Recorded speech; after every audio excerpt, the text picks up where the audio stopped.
श्रीराम जय राम जय जय राम. ஸ்ரீமத் வால்மீகி ராமாயணம் சுந்தரகாண்டம் சர்க்கம் 7. புஷ்பக விமானத்தை பார்த்தல்.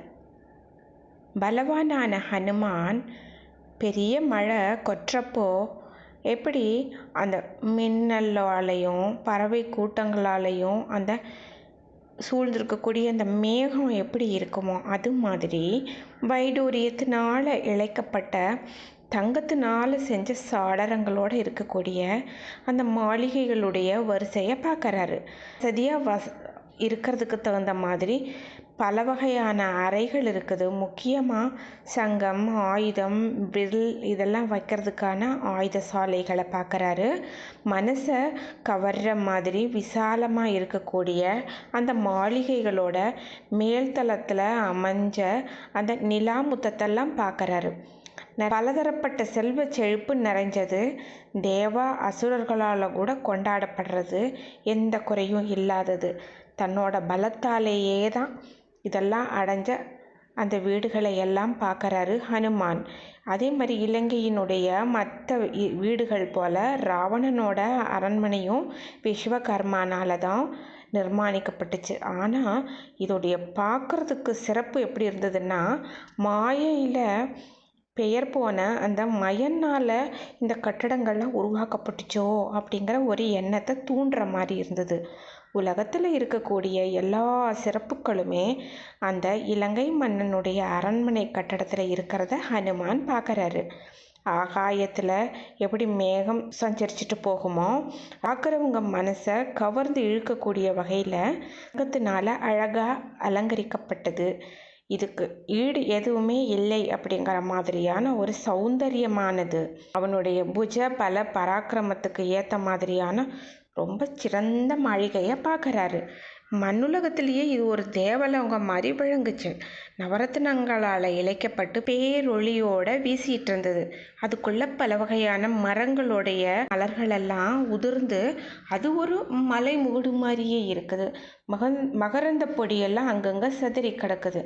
மின்னல் கொடியினால் மேக கூட்டம் எப்படி அழகாக ஒளி பொருந்தியதை பார்க்கறதுக்கு இருக்குமோ அது மாதிரி உத்தம பெண்மணிகள்னால அந்த இடமே ஒளி வீசிட்டு இருந்துச்சு.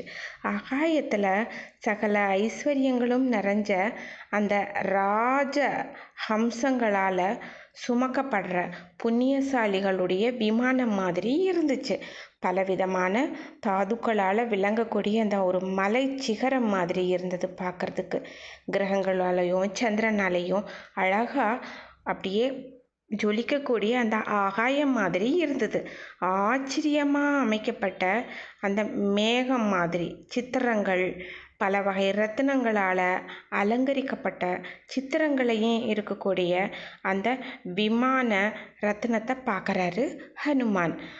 மலைகள் நிறைஞ்ச பூமி, மரங்களால் மூடப்பட்ட மலைகள், மலர்களால் மூடப்பட்ட மரங்கள், மகரந்தம் நிறைஞ்ச மலர், இந்த மாதிரியான விசித்திரமான சித்திரங்களெல்லாம் அங்கே தீட்டப்பட்டிருந்துச்சு.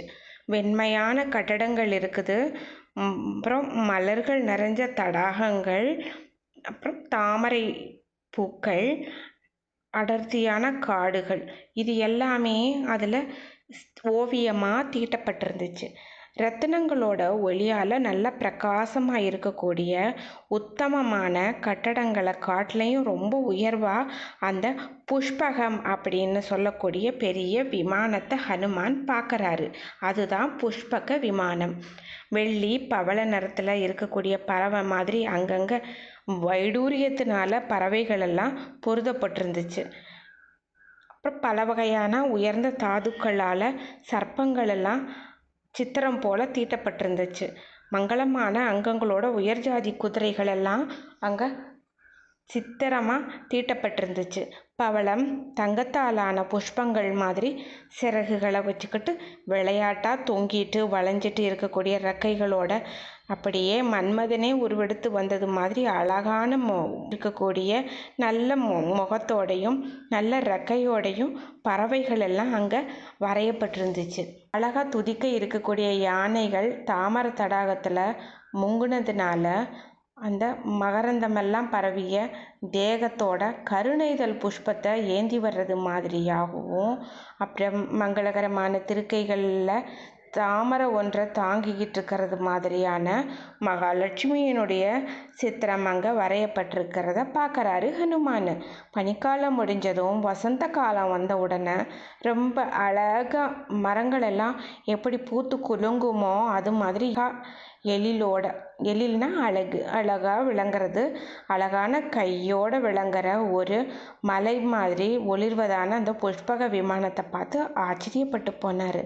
ராவணனோட பேராற்றலால் இருக்கக்கூடிய அந்த பெருமைக்குரிய அந்த நகரம் முழுசும் அலைஞ்சு தேடி கணவரோட நற்குணங்களால் வெற்றி கொள்ளப்பட்டவள் அப்படின்னு பேர் பெற்றவங்க.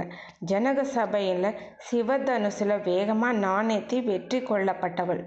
அப்படிப்பட்ட சீதா பிராட்டியார் எல்லாராலையும் கொண்டாடத்தக்கவள், வணங்கத்தக்கவள், போற்றத்தக்கவள். ஜனக புதல்வி சீதா பிராட்டியாரை பார்க்க முடியாததுனால ரொம்ப மனசு வருத்தம் அடைகிறாரு.